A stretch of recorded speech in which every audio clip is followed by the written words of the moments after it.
Is gaming still fun? Many of us have hundreds of games in our backlogs, and we just can't seem to sit down and play any of them. Why?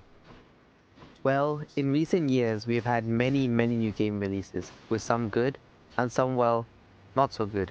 But beneath the many releases, there's one factor that separates these $70 massive AAA failures and these $25 indie games made by unknown studios that have completely taken over Steam, and that is passion. Indie developers are not giving us games at a fraction of the price just to flood them with microtransactions and a new battle pass every month. And these said battle passes create a fear of missing out that forces us to spend many extra hours to get items before they expire, which is just exhausting. But instead, indie games give us carefully constructed linear experiences that don't have bloated open worlds that we have to spend half the time traversing, only to be met with the same dull landscapes. And they actually respect our time. Because even when we're exploring these open worlds, we are overwhelmed by the sheer number of icons and markers that make the experience just feel bloated.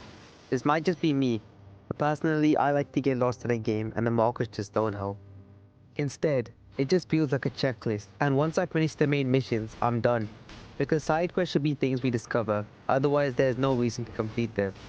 AAA games these days are costing up to $500 million, and this means that game studios are too scared to try anything innovative. And so they will release the same game and sell it to us again and again. And to be honest, I see why, as they still rake in billions of dollars each year. Ultimately, the owners of these game studios don't care if they get backlash as long as their money is safe. AAA studios are just too inclusive and are scared to offend anybody. I miss when video games weren't scared to implement new features or add new Easter eggs, but now many AAA studios are run by money-hungry owners who don't care about bad publicity and reception, as at the end of the day they are in the shadows while the developers take the blows. I'm not saying by any means that all AAA games are like this. I counted examples like GTA and Red Dead and The Last of Us, just to name a few.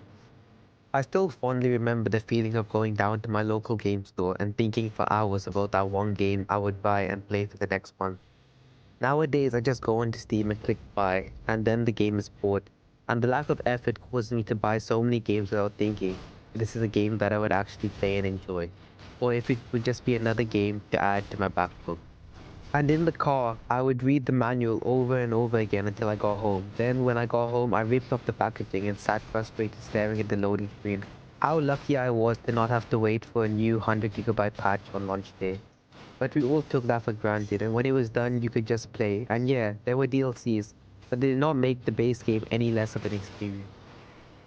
I feel like nowadays you pay $70 to $80 for a game only to start playing and realize that there are 5 different $40 DLCs that add core features that should have already been in the base game.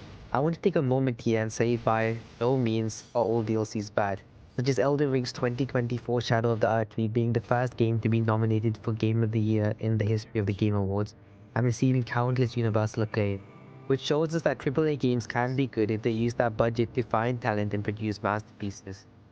The entire premise of this video was not just to dunk on AAA games, because some of them are still my favorite games of all time, but instead I want you to consider, is gaming still fun for you?